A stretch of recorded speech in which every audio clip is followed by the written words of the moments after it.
નમસ્કાર મિત્રો, હવે આપણે પરફેક્ટ મોડલ ઓક્સિલરીઝ બરોબર એટલે કે પૂર્ણ સહાયકારક ક્રિયાપદો અથવા તો પરફેક્ટ ફ્યુચર ટેન્સ બરોબર પરફેક્ટ ફ્યુચર ટેન્સ કે પૂર્ણ ભવિષ્યકાળ એની રચનાના એક્ટિવ અને પેસિવ શીખવાના છે.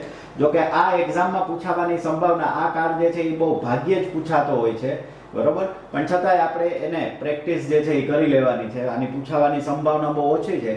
જો કે અત્યાર સુધી મેં ચર્ચા નથી કરી, પણ એક્ઝામની અંદર અત્યારે હું તમને કહું તો સૌથી વધારે કયા કાળ પૂછાતા હોય છે તો કે સાદો વર્તમાન કાળ, સાદો ભૂતકાળ, આ જે છે એ સૌથી વધારે પૂછાતા હોય છે, અથવા સાદો ભવિષ્યકાળ. પણ સાદો વર્તમાન અને સાદો ભૂતકાળ જે છે એ વધારે પડતા પૂછાય છે બરોબર.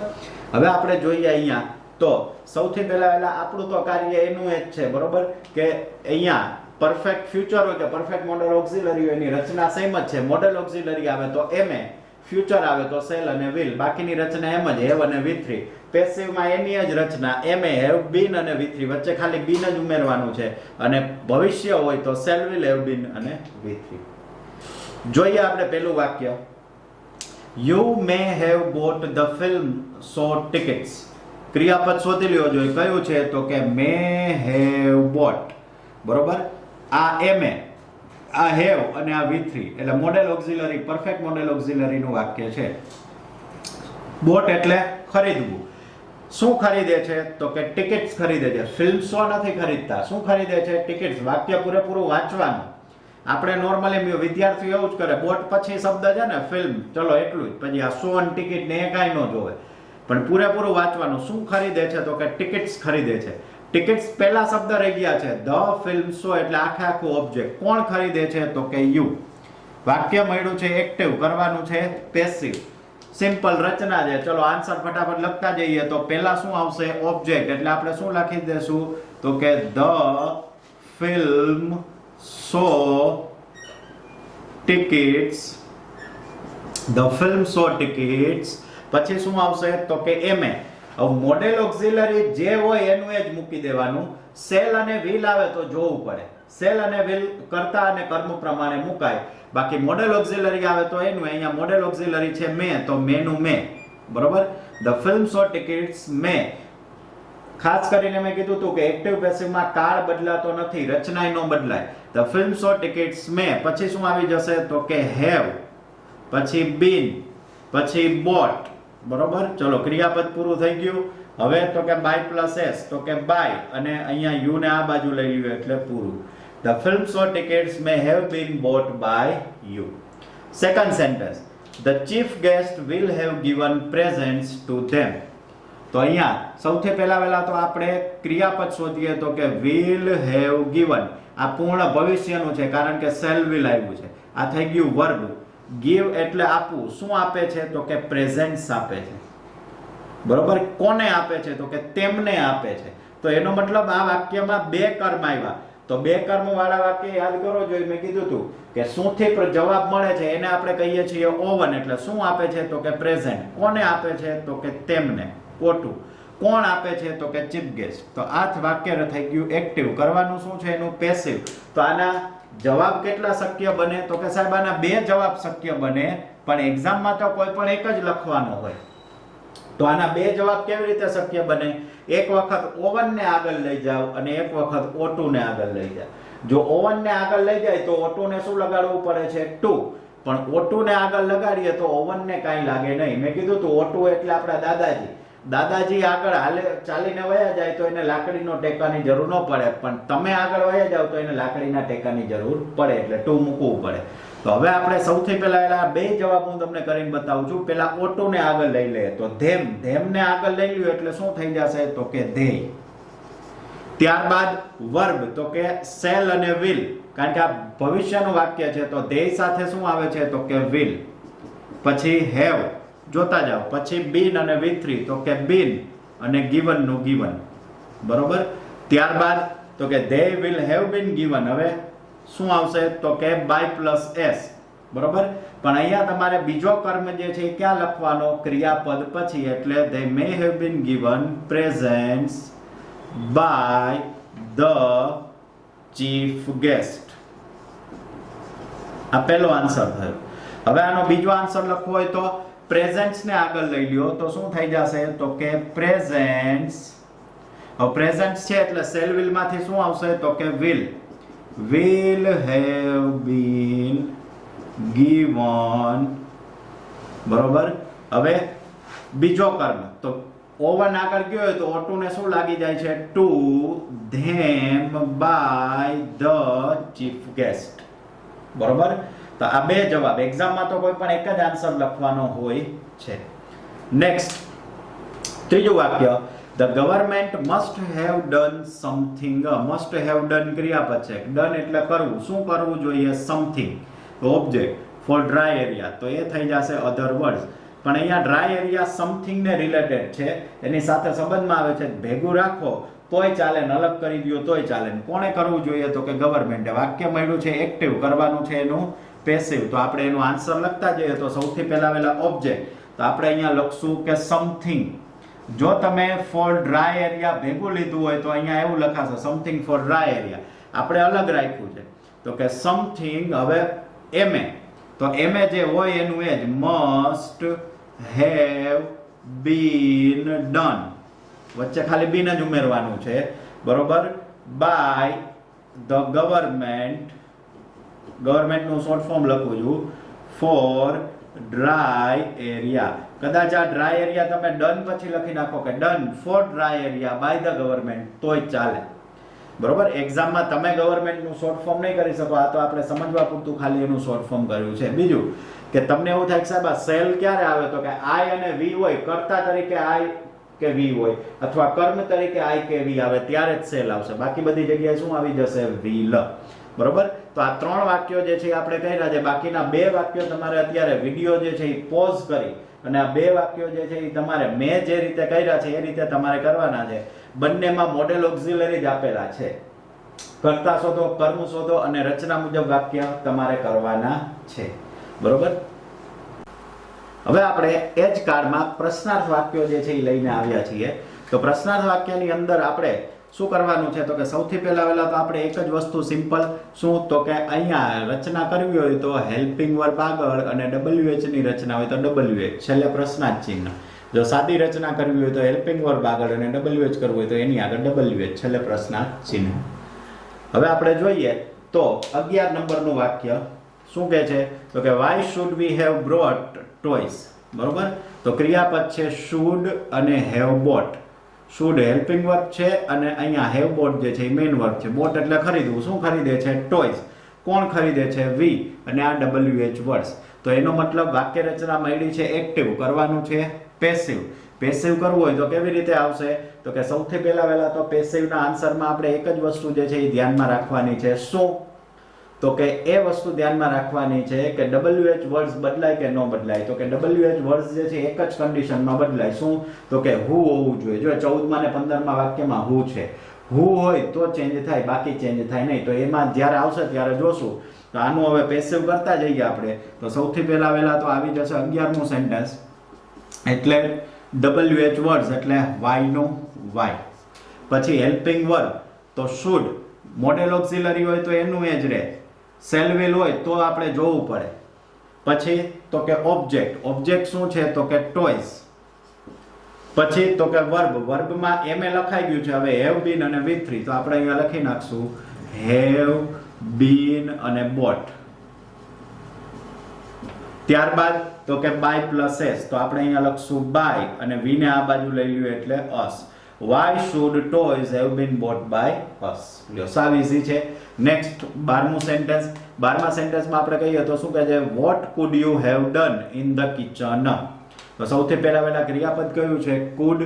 પછી have done, could helping verb અને અહીંયા મેઇન વર્બ done એટલે કરવું. શું કરે છે પણ સાહેબ એના જ વડે પ્રશ્ન પૂછ્યો છે તો એનો મતલબ વાક્યમાં કર્મની શું હશે?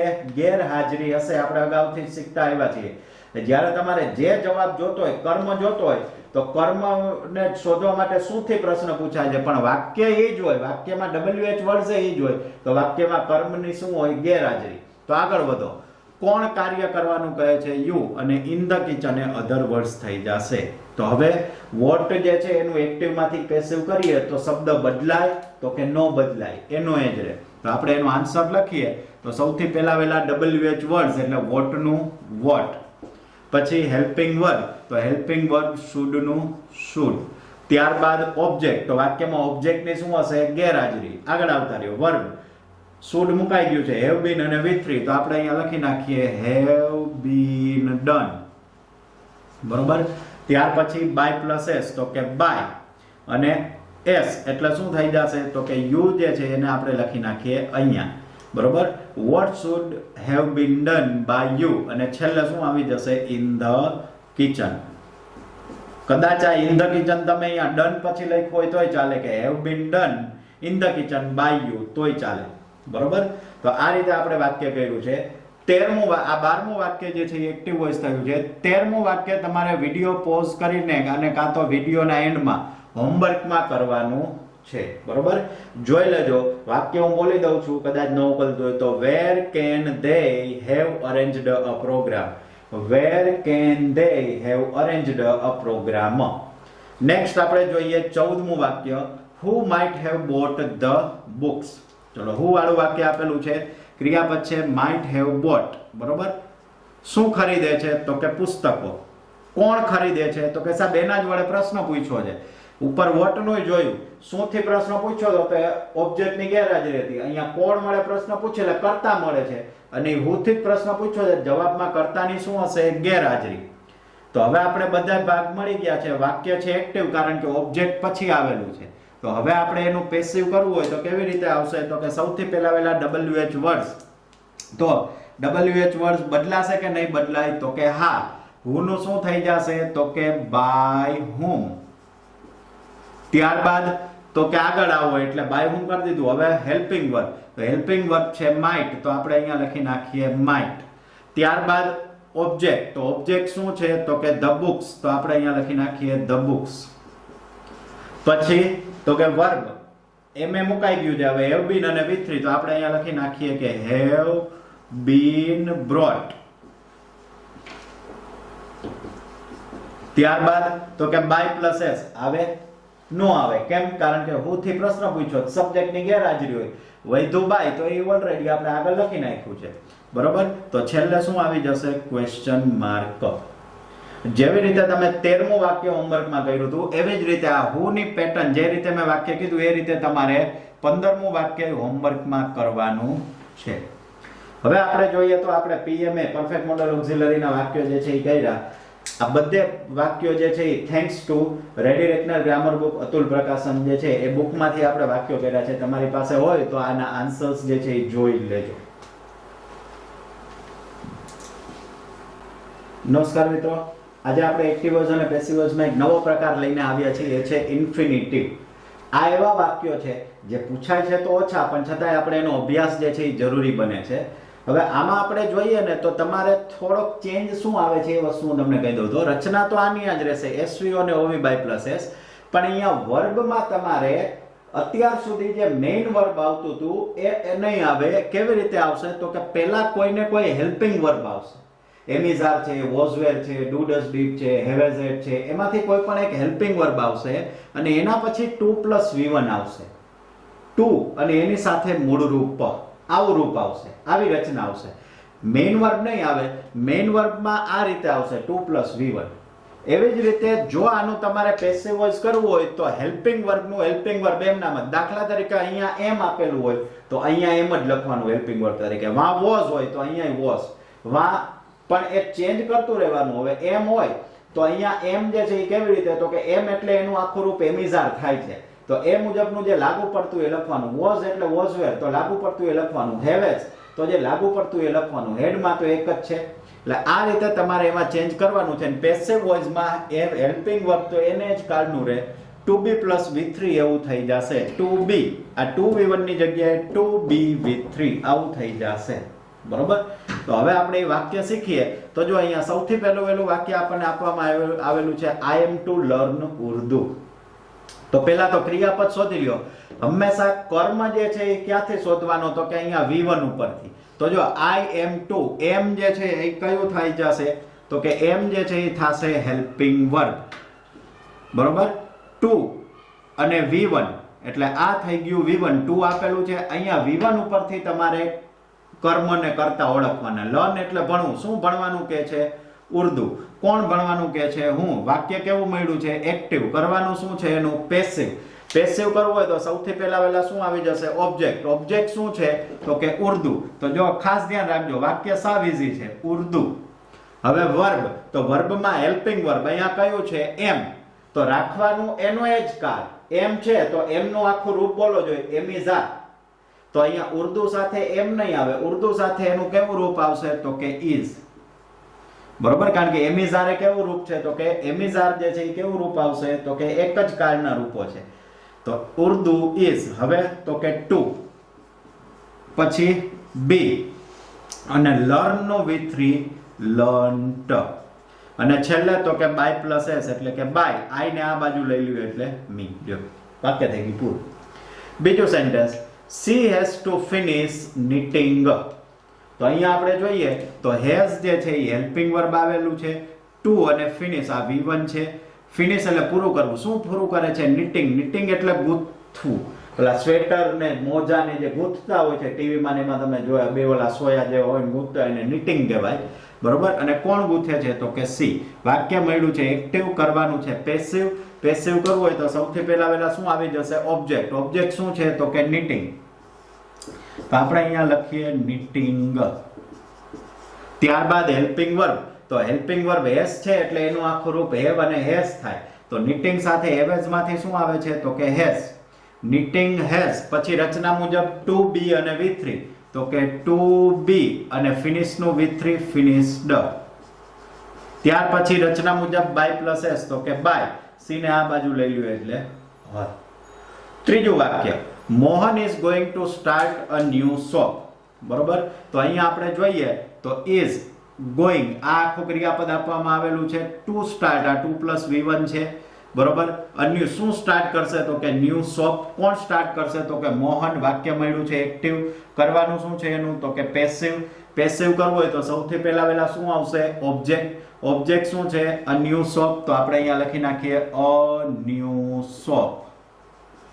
પછી તો કે હેલ્પિંગ વર્બ. હેલ્પિંગ વર્બ તરીકે શું છે? તો કે ઇઝ અને ગોઈંગ. તો આપણે એ લખી નાખીએ ઇઝ ગોઈંગ. હવે તો કે to B V3. Two B V3. તો કે ટુ બી સ્ટાર્ટ નું V3 સ્ટાર્ટેડ. ત્યારબાદ તો કે બાય, અને પછી તો કે મોહન. પછી તો કે the poem is too difficult to understand. બરોબર, તો હવે આપણે અહીંયા શું કરશું? તો કે the poem is જે છે એ હેલ્પિંગ વર્બ છે. હવે આ ટુ નહીં ગણાય. કેમ? કારણ કે ટી ડબલ ઓ છે. ટુ અહીંનું ગણાશે V1. તમને એવું થાય કે સાહેબ આ તો દૂર દૂર આપે. અરે ગમે ત્યાં આપેલું હોય કોઈ વાંધો નથી, આપણે તો રચના મુજબ વાક્ય બનાવતા જાવ. બરોબર, ચોથું વાક્ય શું થઈ જશે? તો કે પહેલા તો અહીંયા કર્મ શોધી લ્યો. અન્ડરસ્ટેન્ડ એટલે સમજવું. શું સમજવાનું કે છે? પોયમ. તો આ થઈ ગયો ઓબ્જેક્ટ.